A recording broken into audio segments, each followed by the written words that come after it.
आंसू पोंछ कर मेरे गुरु ने हंसाया है मुझे। मेरी हर गलती पर भी मेरे गुरु ने सीने से लगाया है मुझे। विश्वास क्यों न है मुझे अपने गुरु पर, मेरे गुरु ने हर हाल में जीना सिखाया है मुझे। जय गुरु जी संगत जी, जय गुरु जी, शुक्राना गुरु जी संगत जी। गुरु जी 777 चैनल पर आप सबका स्वागत है संगत जी। आज का सत्संग हमें एक आंटी जी ने रिकॉर्ड करके भेजा है संगत जी। गुरुजी कहते हैं कि जब भी तुम्हारे जीवन में कोई परेशानी हो, तुम्हें कोई रास्ता नजर नहीं आ रहा हो, तो गुरुजी के स्वरूप के सामने बैठकर हर रोज सिर्फ एक अरदास करें कि हे गुरुजी कृपा हो, कृपा और दया करिए। आपको सब पता है, आपने ही सब ठीक करना है, सब कुछ आप पर छोड़ दिया है। मेरी अरदास स्वीकार करे, मेरी अरदास स्वीकार करे। संगत जी, जीवन में समस्याएं बिना किसी वजह के नहीं आती, उनका आना एक इशारा है कि हमें अपने जीवन में कुछ बदलना है। संगत जी, जब हमने गुरुजी की शरण ली है तो हमें गुरुजी पर पूर्ण सरेंडर कर देना चाहिए। कौन हमारे जीवन में कब आना है, कब जाना है, ये सब गुरुजी देखेंगे संगत जी। कभी भी परेशान नहीं होना है, गुरुजी के रहते कभी खुद को हताश या दुखी नहीं करना है संगत जी। कुछ लोग होते हैं जो हमारे जीवन में आके हमें शायद आगे चल के और ज़्यादा तकलीफ दे, तो गुरुजी उन्हें समय से पहले ही कि वो हमारी जिंदगी को खराब ना करे, इससे पहले गुरुजी उन्हें हमसे दूर कर देते हैं संगत जी। गुरुजी की रजा में राजी रहें और गुरुजी का सिमरन करते रहें और गुरुजी से ये अरदास जरूर करें संगत जी। हर रोज गुरुजी से ये अरदास करें कि गुरुजी सब आप पर छोड़ दिया है, अब आप देखो कैसे करना है संगत जी। जीवन में सब चीजें ठीक हो जाएगी। चलिए संगत जी शुरू करते हैं आंटी जी का सत्संग। संगत जी सत्संग को अंत तक जरूर सुने, जिसमें ढेरों ब्लेसिंग होती है और कितने ही हमारे सवालों के जवाब होते हैं संगत जी। और सत्संग को ज़्यादा से ज़्यादा शेयर करें ताकि बाकी संगत तक भी गुरुजी के ब्लेसिंग पहुंच सके।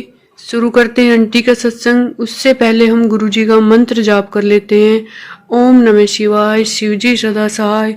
ओम नमः शिवाय, गुरुजी सदा सहाय। जय गुरुजी, शुक्राना गुरुजी, अनंतम अनंतम शुक्राना गुरुजी। मैं सत्संग की शुरुआत गुरुजी के मंत्र से करना चाहूँगी। ओम नमः शिवाय, शिवजी सदा सहाय। ओम नमः शिवाय, गुरुजी सदा सहाय। मैं अपना नाम नहीं बता सकती, कुछ पर्सनल रीज़न की वजह से।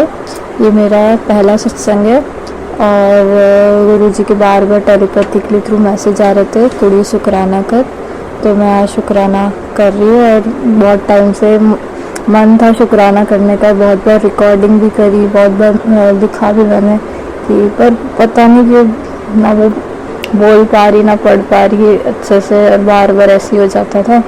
तो मैं बस आज मैंने सोचा आज तो मुझे करना ही है। और इतना सब कुछ चेंज हो गया गुरुजी से जुड़ते ही कि मैं बता नहीं सकती। संगत जी इतना अच्छा लगने लग गया कि पता नहीं हमने कौन से कुछ अच्छे कर्म किए हैं, ऐसे तो करे हैं अभी ये भी नहीं पता, पर क्योंकि कुछ तो ऐसा है कि जिससे जो आज हमें गुरुजी से कनेक्ट किया जिस वजह से। और ये मैं माफ़ करना चाहूँगी संगत जी अगर कुछ भी मेरे से गलत होता है, क्योंकि मुझे नहीं पता क्या बोलना है। मैं अभी गुरुजी के सामने बैठी हूँ, जो भी गुरुजी बुलवाएंगे मुझे। और मैं अपनी सत्संग शुरुआत से स्टार्ट करना चाहती हूँ कि मैं कैसे गुरुजी से जुड़ी। तो मैं जनवरी में अपने घर आई थी, मतलब अपने ससुराल से। मैं बहुत परेशान थी, वहाँ पे बहुत डिप्रेशन में थी इन लॉज की वजह से। तो मैं कुछ दिनों के लिए अपने घर आई थी मम्मी के पास। तो मेरी मम्मी ने वहाँ पे फ़ोन किया मेरी सास को, आंटी जी को। तो उन्होंने बोला कि मैं अभी घर नहीं बुला सकती, अभी इसको वहीं रहने दो। तो मम्मी ने कहा कि ठीक है। अभी फिर वैसे भी बहुत दिन में आई है तो घर पे रहने देते हैं। तो फिर ऐसे ही निकल गए 3-4 महीने, 2-3 महीना, और कुछ बात नहीं हो रही वहाँ से, कोई कनेक्शन, कोई बात नहीं। ना अंकल जी जो बात कर रहे मुझसे, और मतलब मैसेज करो तो इतने दिन बाद रिप्लाई दे रहे, कॉल करो तो उठा नहीं रहे। भी बिजी बोल के फ़ोन काट देते हैं, तो समझ ही नहीं आ रहा था कि हो क्या रहा है। जबकि वहाँ पे भी कुछ हुई थी दिक्कत, ये बोल रहे मुझे पसंद तो करते नहीं है, पर मुझे ऐसा था कि अभी भी शादी हुई 1 साल भी नहीं हुआ, तो धीरे धीरे एडजस्ट हो जाएंगे। और मेरा ये था कि मुझे खुद थी कि एक दिन ठीक हो जाएगा, अभी स्टार्टिंग में शायद इसलिए थोड़ा टाइम लग रहा है, तो ठीक हो जाएगी चीज़ें, पर समझ ही नहीं आ रहा था कि हो क्या रहा है। और सास जो थी वो तो मेरे को हमेशा कामों में ऐसे उलझा के रखती थी, कुछ ना कुछ मेरे को बोलती रहती थी, और वो बहुत परेशान थी। वो अपनी खुद की लाइफ में उन्होंने इतनी परेशानी बना रखी थी कि मैं उनको चाह के भी उनको ठीक नहीं कर पा रही थी, क्योंकि वो इतना ज़्यादा डिप्रेस थी खुद अपनी उनकी लाइफ प्रॉब्लम से, कि ये हर चीज़ में वो इतना परेशान रहती थी। वो मुझसे हंस के भी नहीं बात करती थी, मतलब बहुत ज़्यादा ऐसे थी, क्योंकि घर में सब तो वर्किंग है, वो भी खुद वर्किंग पे थी, पर उनकी किसी वजह से जॉब चली गई। तो वो जब वहाँ से जब वो जॉब चली गई तो वो बहुत परेशान हो गया। मैं भी जॉब ही कर रही थी जब पहले, शादी से पहले, तो मैं भी वहाँ पे गई, तो सबने पहले मुझे मना कर दिया कि अभी जॉब नहीं करनी, अभी घर पे रहो कुछ टाइम। मैंने कहा ठीक है, पर मैं भी बोर हो जाती थी घर पे, कितना कोई घर पे रहे, कोई था नहीं, सब तो अपने जाते थे काम पे, तो ऐसे।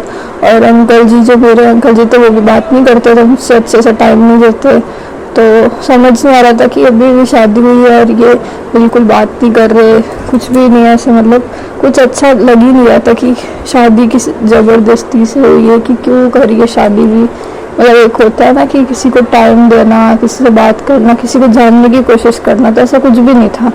और मैं बहुत कोशिश भी करती थी हर चीज़ में कि मैं कुछ ना कुछ करके बात करूं, तो मुझे कुछ ना कुछ बात मेरे पे वो ले आते थे कि भाई इसकी वजह से ऐसा हो रहा है, कि ब्लेम करना, तो मुझे ब्लेम कर देते थे। और वहाँ पे हर एक सब एक हो जाते थे, ससुर देवर और सब एक हो जाते थे, तो फिर मुझे बहुत वो कर देते थे, परेशान करते थे, पापा जी वगैरह सब एक होके मेरे को वो कर देते थे कि मैं ही गलत हूँ।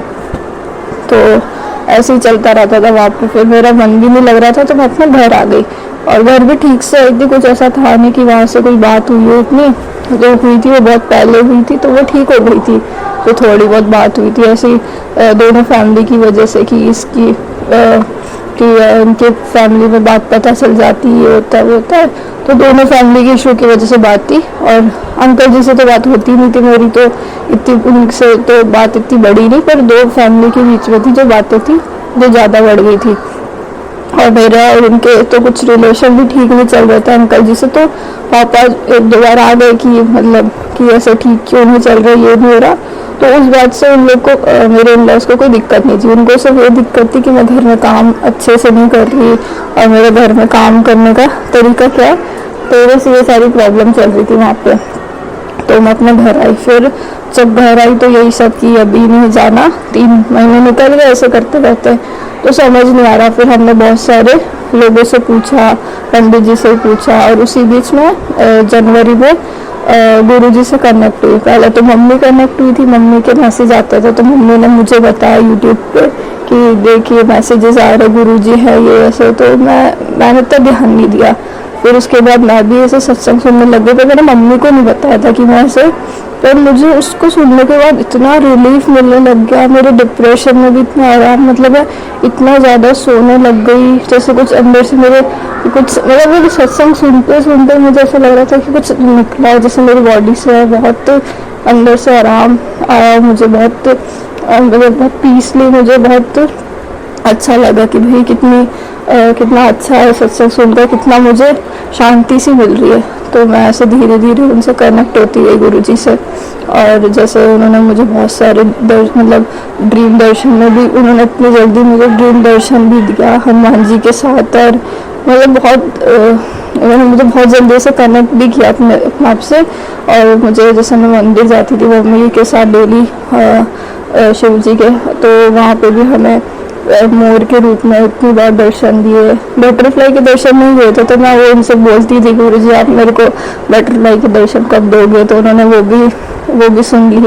और मतलब मोर के तो और ड्रीम दर्शन तो उन्होंने मुझे बहुत दिए। फिर एक ड्रीम दर्शन में उन्होंने कुछ अजीब सा भी दिखाया मुझे, कि मतलब ये चीज़ तो मैसेजेस आ ही रहे थे कि तेरे पे ब्लैक मैजिक किया है तेरे ससुराल वालों ने, और ये सब कि तेरे उन्होंने घर वालों ने ही किया है, तो जो चाहते नहीं कि तेरा मतलब तेरे अंकल के साथ, तेरे पति के साथ सब ठीक रहे, और तेरी सास ने ही किया, ऐसी कुछ चीज़ें आई थी सामने।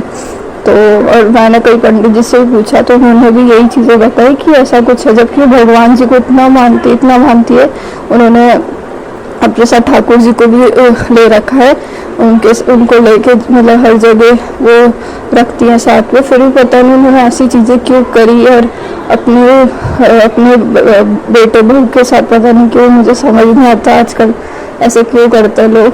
तो अभी शादी हुई भाई, उनको शायद ये था कि मैं उनके हिसाब से चीज़ें नहीं चल रही थी, क्योंकि वो हमेशा कंट्रोल करके रखती है हर किसी को, घर में कोई भी हर किसी को कंट्रोल करके रखती है। मेरा ऐसा था कि मैं घर में गई हूँ तो पहले तो मैं अपने पति से ही थोड़ा कनेक्शन फील करूँ, तब तो मैं किसी से कंट्रोल भी हूँ, पर मेरा कोई कनेक्शन ही नहीं हो रहा था उनसे, तो मैं उनसे भी ढंग से वो चीज़ नहीं मान पा रही थी उनकी भी। मुझे वो लग रहा था कि वो मुझे सिर्फ काम को लेके और ये सब को लेके ही मेरे को कुछ ना कुछ बोलती रहती है, उनको नहीं दिख रहा कि हमारा रिलेशन कैसा चल रहा है, हम एक ही घर में रह के बात नहीं कर रहे, या वो 11-12 बजे तक घर पे आ रहे हैं, हम लोग टाइम नहीं दे रहे, जबकि स्टार्टिंग में शादी को तो वैसे ही बहुत परेशानी हो रही थी, तो कुछ समझ नहीं आ रहा था, और वो भी धीरे धीरे हमें दूर कर रही थी।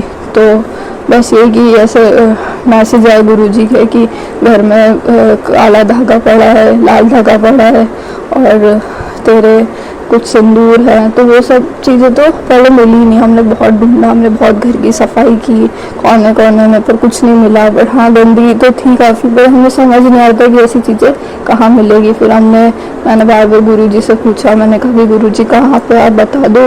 फिर ऐसे ही 2-3 दिन तक करी, फिर तीसरे चौथे दिन फिर हमने जब करी तो हमें मिल गई चीज़ें, कि सिंदूर मिला था और एक मेहंदी का भी बताया था उन्होंने, और वो शायद उन्होंने मुझे सास नहीं दिया था कुछ सामान के साथ ऐसी, तो वो मुझे मिला, और वो सब मैंने फिर उसको हमने पानी में वो मंदिर में भी रखे आए थे कुछ सामान पानी में वो करवा दिया था, सिला दिया था। तो ऐसी 2-3 चीज़ें हमें मिली, फिर भी गुरुजी के मैसेजेस आ रहे थे, और ड्रीम में भी ऐसा आया कि मैं सो रही थी और मैं लाइट जला के सो रही थी, मतलब मैं पता नहीं घर पे आके मुझे क्या हो गया था कि मैं बहुत डरती थी, तो मैं लाइट जला के सोने लग गई, कि पता नहीं बहुत ऐसा लगता था कि कोई सपने में ऐसे आ जाते थे, सपने भी आते थे, मैं बहुत डरने लग गई थी।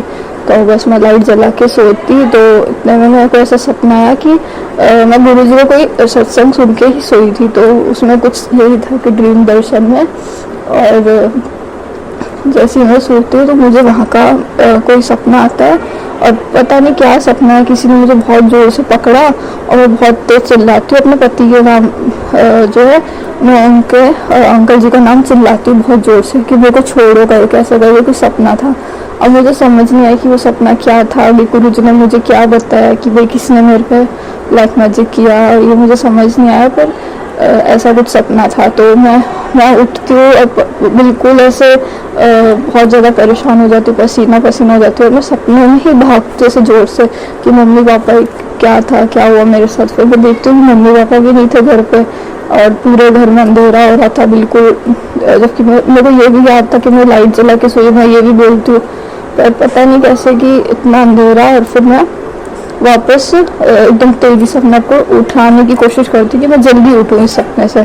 तो मैं उठती हूँ तो फिर लाइट जल रही होती है, तो फिर मैं बस उठ के बैठ जाती हूँ और जय गुरु जी करती हूँ। मैं गुरुजी पता नहीं क्या, फिर मैं गुरुजी का मंत्र जाप करती हूँ बहुत देर तक ही, मुझे नींद आ जाए, पर मुझे आती नहीं है नींद, और मैं बहुत डर गई थी उस सपने से बहुत ज़्यादा।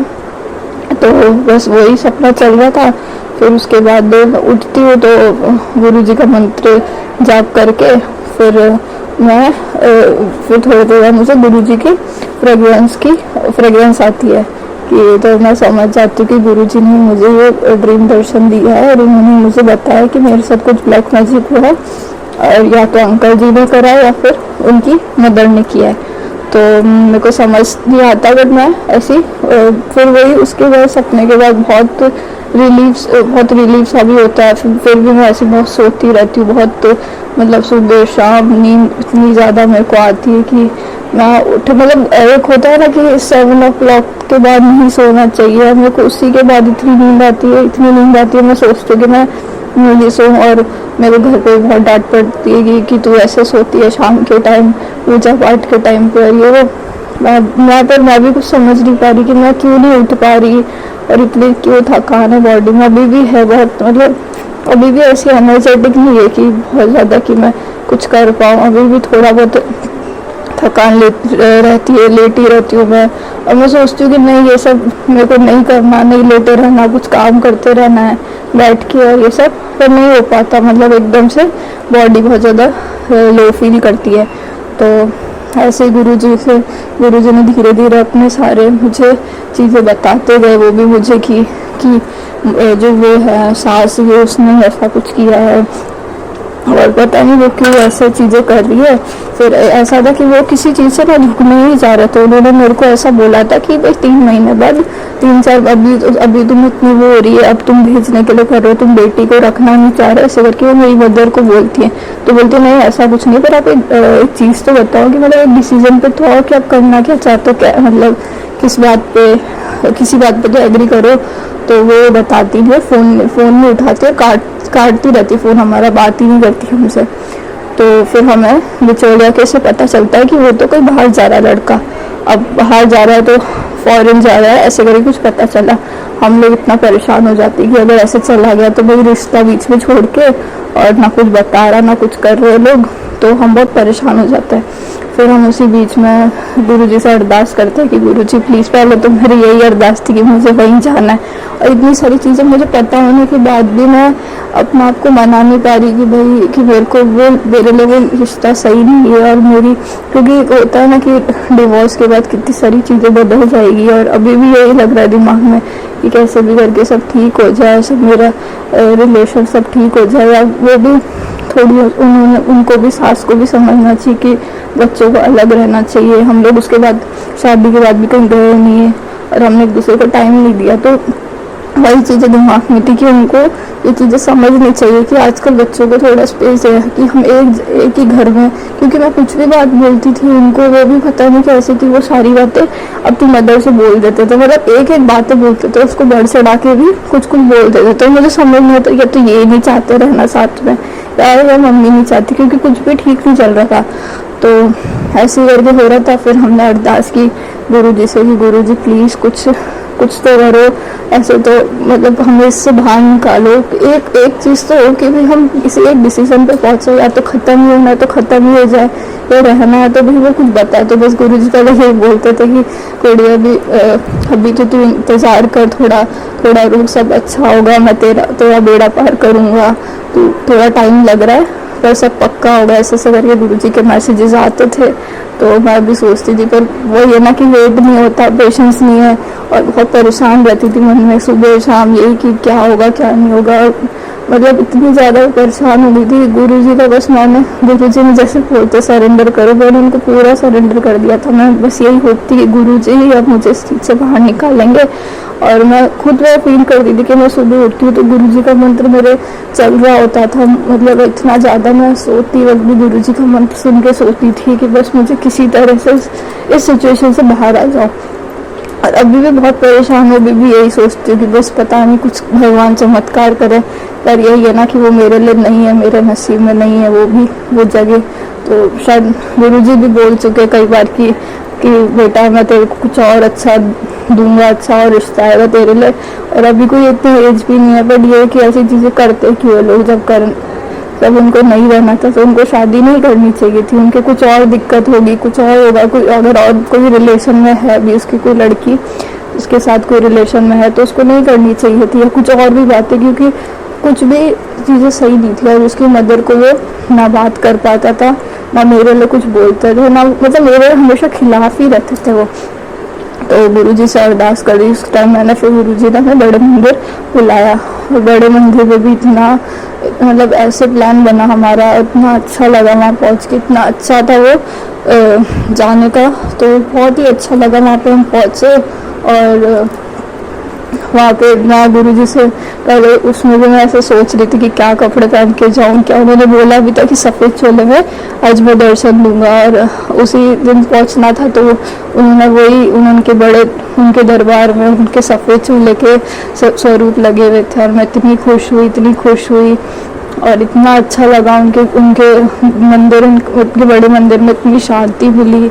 बस मेरे को वहाँ पे रोना भी आ गया। मुझे समझ नहीं आ रहा था हो क्या रहा था, इतना अच्छा लगा ना कि बस गुरुजी का प्रसाद भी लिया, लंगर प्रसाद लिया। और वहाँ पे उस टाइम पे वो खाने नहीं दे रहे थे, वो जो सेवादार अंकल जी थे वो खाने नहीं दे रहे थे, पर हमने फिर भी वहाँ पीछे जाके बैक साइड खा लिया खाना। और उनके मैंने प्रसाद लिया, वो लंगर प्रसाद लिया, तो मुझे इतनी मिर्ची लगी। तो मैंने किसी सत्संग में सुना था कि अगर ऐसी मिर्ची लग रही है, ऐसा कुछ हो रहा है, तो आपकी नेगेटिविटी निकल रही है बहुत ज़्यादा। क्योंकि मेरी मम्मी को, मेरे भाई भी जो था उनको नहीं लग रही थी इतनी, पर मेरे को बहुत ज़्यादा लग रही थी। और मैं बहुत ज़्यादा ऐसे, पर उसके बाद इतना अच्छा लगा। उसके बाद अमृत वर्षा भी हुई, मतलब बारिश भी हो गई, इतना अच्छा मौसम हो गया। और मैंने गुरुजी को बहुत थैंक यू बोला। मैंने गुरुजी बहुत, मतलब आपका बहुत बहुत थैंक यू, आप मतलब इतने अच्छे हैं गुरुजी की, बस मैं बता नहीं सकती कि इतना ज़्यादा उन्होंने, मतलब सब कुछ मतलब ड्रीम जैसा लग रहा था कि कोई मतलब जो चीज़ मैं सत्संग में सुनती थी, मैं मानती भी नहीं थी। मैं बहुत सी चीज़ें ऐसी थी कि यार ऐसी थोड़ी होती है, पर नहीं, ये चीज़ सच में मतलब ऐसे कनेक्ट करती है गुरुजी को। गुरुजी से बहुत ज़्यादा अच्छा लगा, मतलब वहाँ से आने के बाद तो मैं बहुत ज़्यादा गुरुजी से और कनेक्ट हो गई थी। तो ऐसी, पर उस पहले जो चीज़ें चल रही थी उसके बाद और मतलब उन्होंने धीरे धीरे मुझे बोला कि, और हमारे पास कुछ स्वरूप भी नहीं था, तो मैंने सुना था कि स्वरूप मतलब मिल जाता है ऐसे किसी संगत के थ्रू, पर मैं बिल्कुल वेट नहीं कर पाई और मैंने ऑनलाइन मंगा लिया ब्रेसलेट स्वरूप। मुझे बहुत अच्छा लग रहा था, तो मैंने ऑनलाइन उन्हीं को मंगा के और अपने मंदिर में स्थापित करके मैं उन्हीं के साथ उन्हीं को पूछती और उन्हीं से मतलब उन्हीं पे सुबह वो अगरबत्ती लगा लेती हूँ एक, तो मतलब ऐसे करके मैं उन्हीं को सुबह शाम उन्हीं से बात करती हूँ। तो धीरे धीरे ऐसी कनेक्शन बनता रहा गुरुजी से, और मैं गुरुजी से बहुत ज़्यादा कनेक्ट फील करने लग गई। फिर जैसे मैसेजेस आते थे कि यूट्यूब पे कि मेरे को आज चाय का प्रसाद लगा, मैं तेरे घर आ रहा हूँ, और मुझे ये भूख लगा, तो मैं इतनी खुशी सब चीज़ें कर रही हूँ। मुझे इतना अच्छा लग रहा है कि मतलब इतना अच्छा सा कनेक्शन फील होता है। और आज वो बोलते मैं तेरे को देख सुबह गेट पे मिलूँगा, मतलब जो भी तेरे दरवाजे पे आऊँगा, तो मतलब इतने सारे डॉगी आ जाते हैं और इतने सारे, मतलब मैं उनको सुबह बिस्किट वगैरह देती हूँ। मुझे इतना अच्छा लगता है कि शायद इनमें से कोई गुरुजी हैं। और फिर धीरे धीरे मुझे बटरफ्लाई रूप में भी गुरुजी दिखने लग गए, हमेशा अंग संग रहते हैं, बहुत अच्छे हैं गुरुजी, बहुत अच्छे हैं। तो बस बहुत अच्छा लगता है गुरुजी से कनेक्ट होके। और मैं भी कुछ फास्ट भी रख रही थी पशुपतिनाथ के, मैंने 5 फास्ट रखे और बहुत अच्छे से हुए फास्ट मेरे। और जो लास्ट वाला फास्ट था, तो पता नहीं उसमें क्या हुआ, गुरुजी ने मेरी परीक्षा लिया, क्या हुआ कुछ समझ नहीं आया। पर जो भी था मतलब बहुत ज़्यादा मतलब ऐसा था कि वो मंदिर का कभी बंद नहीं होता था। और मैं जाती 5:30 बजे के बाद, तो वो मंदिर बंद मिला मुझे, ताला लगा पड़ा। और मैं इतना रोई, क्योंकि पशुपतिनाथ में आप एक मंदिर में ही जाते हो और एक मंदिर में पूजा करते हो, तो ऐसा मतलब ऐसा रहता है इसमें। तो मैं इतना रोई, मैंने कहा गुरुजी ये क्या हो गया, और मैं बहुत रोई। और मुझे बहुत टाइम तक तो वो मंदिर मतलब कोई सब सो रहे थे उस टाइम पे, 6:30 बज रहे थे शायद, तो सब सो रहे थे। और मेरे को समझ नहीं आ रहा मैं क्या करूँ। मम्मी मेरे साथ थी, तो थोड़ा मुझे हिम्मत थी, पर मैं बहुत देर वेट करा थोड़ा सा, फिर हमें कोई दिखा, तो हमने फिर किसी से पूछा कि यहाँ पे कोई फंक्शन हुआ था, तो फंक्शन की वजह से वो ताला लगा के चले गए थे कि सामान चोरी ना हो जाए। तो फिर जैसे तैसे वेट करा, और फिर उसके बाद उसकी की मिली और फिर वो हमने खोला। तो फिर मैंने पूजा करी। फिर ऐसे शाम को कुछ हुआ, शाम को जो उद्यापन था उस दिन मेरा, तो उसमें भी कुछ ऐसा हो गया कि पता नहीं क्या, कि मेरे कुछ मम्मी से थोड़ी सी आर्ग्यू हो गया था, और ऐसे करते करते मुझे रोना आ गया वहाँ पर। कुछ चीज़ें मैंने ख़राब कर दी थी उसमें। तो मैं बहुत रोई गुरु जी, आप मेरी कितनी परीक्षा लोगे और क्यों मैं चाहती थी आज के भी शायद मेरी विश ही जो मैंने मांग रखी थी वो गलत थी या फिर क्या बोलूँ। और तो गुरु जी मेरे को देना नहीं चाहते वो भी, तो कोई नहीं चलो, पर जो भी है सब गुरु जी जानते हैं, गुरु जी ही करेंगे जैसा होगा। अब तो पहले तो मैं गुरु जी से कनेक्ट भी नहीं थी, अब तो कनेक्ट तो जो करेंगे अच्छा ही करेंगे। और हनुमान जन्मोत्सव में भी उन्होंने मुझे ज्योत के रूप में ओम दर्शन दिए, तो शुक्राना गुरु जी, आपका बहुत बहुत शुक्राना। आप ऐसे ही अपने संगत का हाथ पकड़ के रखो और प्लीज़ गुरु जी कुछ भी हो सब आपके ऊपर है। मुझे नहीं पता, मैं कुछ नहीं जानती कि क्या होगा क्या नहीं होगा, पर जो भी है सब आप अच्छा करोगे और आप सबको ऐसे ही ब्लेस करते रहो। और मेरा जो भी सत्संग शेयर करो उन आंटी जी को भी या जो भी अंकल जी, उन सबको ब्लेस करो। शुक्राना गुरु जी, बहुत बहुत शुक्राना आपका, आप जो हमें अपना आपसे जोड़ा। मैं गुरु जी का मंत्र जाप करना चाहूँगी। ओम नमः शिवाय, शिव जी सदा साई। ओम नमः शिवाय, गुरु जी सदा साई। ओम नमः शिवाय, शिव जी सदा साई। ओम नमः शिवाय, गुरु जी सदा साई। शुक्राना गुरु जी, शुक्राना। मैं यही अपने सत्संग को विराम देना चाहूँगी। शुक्राना गुरु जी, शुक्राना। जो भी भूल चूक हो प्लीज़ संगत जी माफ़ करना, गुरु जी माफ़ करना। शुक्राना गुरु जी।